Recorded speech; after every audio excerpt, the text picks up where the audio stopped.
Vámonos a hablar de otro tema muy importante. Mire, vienen cambios en el Instituto Nacional Electoral, se van a renovar 4 consejerías de un total de 11 integrantes del Consejo General del INE.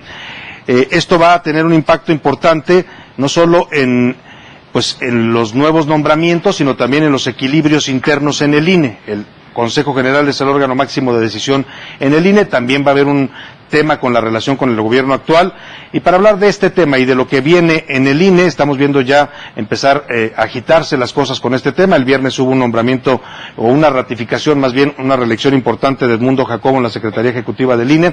Recibo con gusto esta noche en el estudio al consejero presidente del Instituto Nacional Electoral, Lorenzo Córdoba Vianello. Consejero, bienvenido. Salvador, qué gusto estar contigo, un gustazo. Ya habíamos programado esta entrevista desde hace varios días, pero nos tocó justo hoy cuando el tema está muy candente y muy interesante. A ver, vamos por partes. Se da el viernes esta sesión del Consejo en la que deciden ratificar la reelección de Edmundo Jacobo. Un tema que entiendo es totalmente legal. Totalmente, porque la propia Constitución establece que la Secretaría Ejecutiva dura 6 años, pero puede nombrarse o ratificarse o reelegirse para un periodo adicional, siempre y cuando se cumplan los 2 requisitos, los únicos que establecen en la ley, que son que el presidente haga la propuesta, el presidente del Consejo, y que ésta sea aprobada por una mayoría calificada de 8 de los 8 integrantes, ¿no? Ambas circunstancias se dieron, y bueno, pues la ratificación ocurrió como una manera de inyectar certidumbre de cara a un proceso, a una serie de eventos delicados, complejos.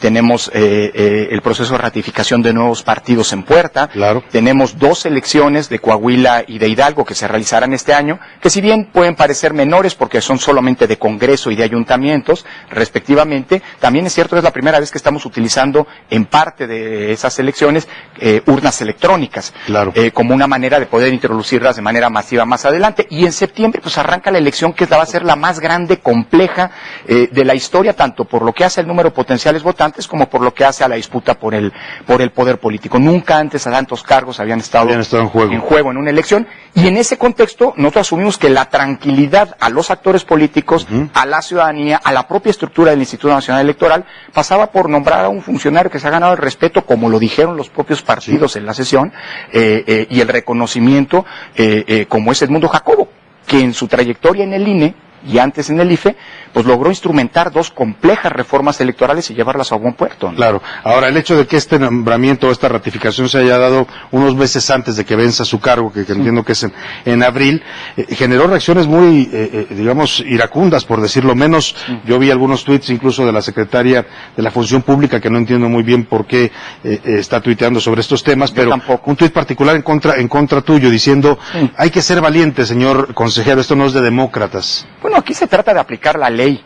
Valiente, lo de la valentía es un juicio moral, que creo que en el INE con sobra hemos validado, pero el punto es que creo que justamente estas reacciones, Salvador, validan la otra lógica de esa ratificación. Por un lado estaba el inyectar certeza, certidumbre, y refrendar la confianza en un funcionario probo, honesto, y que además, insisto, ha conducido exitosamente, entre otras, la elección de 2018. Nada más. Nada más y nada menos. ¿Sí? Sino también se trató de un acto de autonomía, Salvador. Tú mismo lo has reportado en distintas colaboraciones periodísticas. En los últimos meses hemos visto un intento, que yo no me atrevería a decir que es de un partido, y mucho menos del presidente, porque el propio presidente sistemáticamente en conferencias mañaneras ha desmontado estos intentos de reforma electoral, por ejemplo, propuestas que claramente tienen la intencionalidad de una captura o de una subordinación política del Instituto Nacional Electoral ante un órgano político como es la Cámara de Diputados, propuestas que incluso han llegado hasta plantear la separación anticipada del presidente del Consejo. Sí, esto de la presidencia rotativa que quieren. Y poner una presidencia rotativa empalmada con los ciclos políticos de la Cámara. Es decir, que cada 3 años la Cámara con mayoría simple diga nombrar a un nuevo presidente. Intentos como, por ejemplo, que nunca se habían formalizado antes, como el que el INE tenga que entregarle, se pretendía la base de datos personales, es decir, datos personales a la Secretaría de Gobernación, y que sistemáticamente han sido, digamos, rechazados por el propio presidente de la República. Creo que en este contexto, y creo que sobre todo viendo a posteriori lo que han sido la reacción de algunos actores políticos, mencionabas a la secretaria de la Función Pública, pero no solo, pues prueba que esta lógica de intento de subordinar, de sojuzgamiento político a la autoridad electoral, pues es real. Y consecuentemente, dado que no existe una prohibición, no está establecido cuándo se tiene que hacer la ratificación del secretario, lo que decidimos la semana pasada también fue un acto de autonomía de la autoridad electoral para mandar el mensaje de que, como lo dices en tu columna del día de hoy, la cabeza de la estructura, que es una pieza clave y que requiere sea absolutamente autónoma y cercana, digamos, a la propia presidencia, al Consejo General, pues sea ratificada. Es también un acto político, hay que decirlo. Sin duda alguna, también lo es, porque es el área que maneja toda la parte operativa y financiera del instituto. Ahí hay un avance importante, pero a ver, entre las reacciones veía yo también una de Enrique Galván que me pareció un poco... Además, el que iba a hacer la Constitución Moral, o el que estaba haciendo la Constitución Moral, que es autor de, es uno de ellos, de ella, y decía, Lorenzo, van por ti, ya te ubicamos, y cuídate o algo así, vamos por ti. Esto parece ya como una amenaza, ¿no? Y combinado con una manifestación afuera del Palacio donde piden tu renuncia. Bueno, mira, yo creo que pues son de estas lamentables actitudes que rayan hasta en el golpismo, pues de personajes que claramente tienen una intencionalidad y que claramente están molestos de que el Instituto Nacional Electoral ejerza su autonomía. Lo mencionabas hace un momento, yo no sé, y no es la primera ocasión, por cierto, que la secretaria de la Función Pública, violando, por cierto, lo que ha establecido la Suprema Corte de Justicia en relación con el uso de las cuentas sociales de funcionarios públicos, que no pueden emitir opiniones personales políticas, pues que tienen que ser ejercidas con una responsabilidad porque se trata de funcionarios de Estado, pues arremeten contra de otro alto funcionario respecto al que no tiene ninguna competencia, porque la Secretaría de la Función Pública tiene competencia para combatir actos de corrupción en el gobierno federal, no en los órganos autónomos.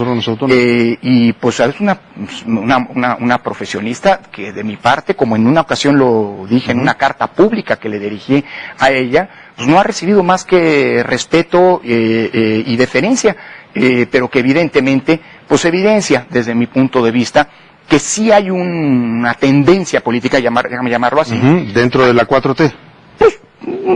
Pues, si no dentro del gobierno, porque tú dices no sé si es el gobierno, no creo, porque insisto, el presidente ha sido muy claro en rechazar lo que han sido estos embates, pero sí, digamos, en algunos sectores políticos, a los que les molesta un INE autónomo, y por supuesto les molesta que el INE ejerza su autonomía, y que han sistemáticamente apostado por un intento de control político, con lo cual, por cierto, van en contra de la que ha sido una de las principales luchas y banderas de la izquierda, empezando por el propio presidente de la República. Claro, él se quejó siempre de que los órganos electorales iban en su contra, de que estaban parcializados, de que no eran equitativos. Y es este INE, quiero subrayarlo una vez más, porque luego no se toma en cuenta o se olvida, el que organizó la elección del 2018, y el que tomó decisiones para garantizar esas condiciones de cancha pareja, de equidad en la competencia, que incluso me llevaron a muchos a acusarme de parcialidad en favor. Sí, que estabas a favor del proyecto de López Obrador, se te llevó a acusar. Esas son las contradicciones de algunos actores. Digamos. Ahora, viene el proceso para elegir estos nuevos 4 consejeros. Empieza ya, esta semana se lanza la convocatoria, el lunes estarán registrándose los candidatos. Podríamos ver ahí los primeros 4 consejeros, digamos, afines al gobierno, afines a la 4T. Yo confío mucho en lo que, en señalamientos como el que ha hecho Mario Delgado, y ojalá sea la posición que prevalezca, porque si al final en la Cámara de Diputados, que es el órgano que tiene que hacer este nombramiento con mayoría calificada, hoy tú lo discernías muy bien en tu columna, si eso ocurre, si eso prevalece, pues entonces estaría ocurriendo exactamente lo mismo que se acusó y que fue una mala experiencia, déjame decirlo así, no por los nombres, o no necesariamente por los nombres, al contrario, sino por el procesamiento de lo que ocurrió en el año 2003. Claro. Déjame decirlo de esta manera, hay 2 temas, Salvador, en los que debería haber un amplio consenso, en la definición de las reglas del juego electoral y en la definición de los árbitros, porque si en algunos de estos 2 temas hay un sesgo, se está sembrando la mesa, el terreno, para que alguien después vaya a decir, perdí, no porque tuve menos votos, Sí, sino porque... perdí por las reglas o perdí porque había un árbitro sesgado.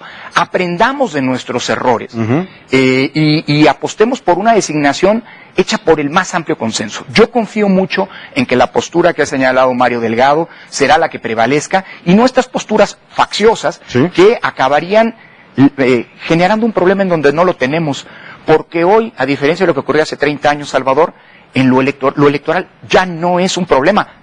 Pero si se procesan mal estos nombramientos, volveríamos a esos. Podría volver a hacerlo. O sea, un INE partidizado sería un retroceso grave para el país. Pues es que sí, porque al final del día sería volver a poner en la mesa de la discusión no las propuestas, no los planteamientos, no las maneras de solucionar los problemas, sino justamente al árbitro. Es decir, volveríamos a una discusión que ya vimos en el año 2006 y que creo que no es necesaria.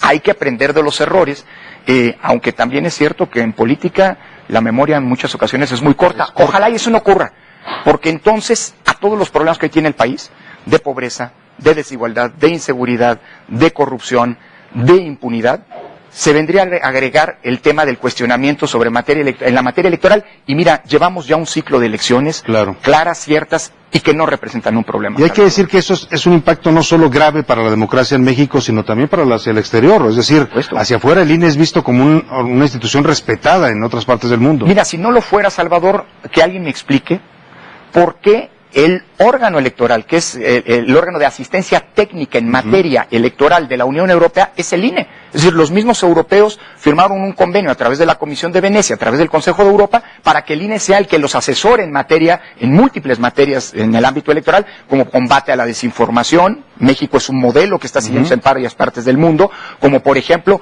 los avances que se han logrado en materia de paridad o los avances en materia de fiscalización.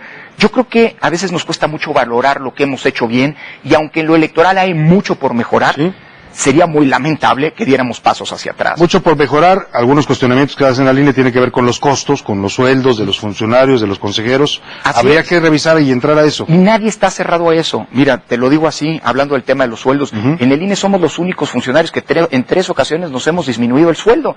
El punto es que se haga bien y que se haga conforme a la Constitución. Nadie está en contra de lo demás. Los costos, por eso estamos haciendo una apuesta hacia la urna electrónica, porque eso abarataría muchísimo los costos de la operación. No usar papel, no usar... Exactamente. Imprimir boletas. En fin, yo creo que ojalá y la discusión en lo electoral, Salvador, se centre en cómo mejoramos lo que tenemos y no en cómo damos pasos atrás en algo que nos ha costado tanto construir. Ahora, nuevos partidos, hay ya, porque hay muchos que están presumiendo afuera, yo ya tengo mi partido, ya están haciendo alianzas con algunos actores políticos, ¿hay ya partidos seguros? No, y la respuesta es muy clara. No. Quien hoy diga que ya logró los requisitos para hacer un nuevo partido, está mintiendo, porque todos los datos hoy son preliminares, Salvador.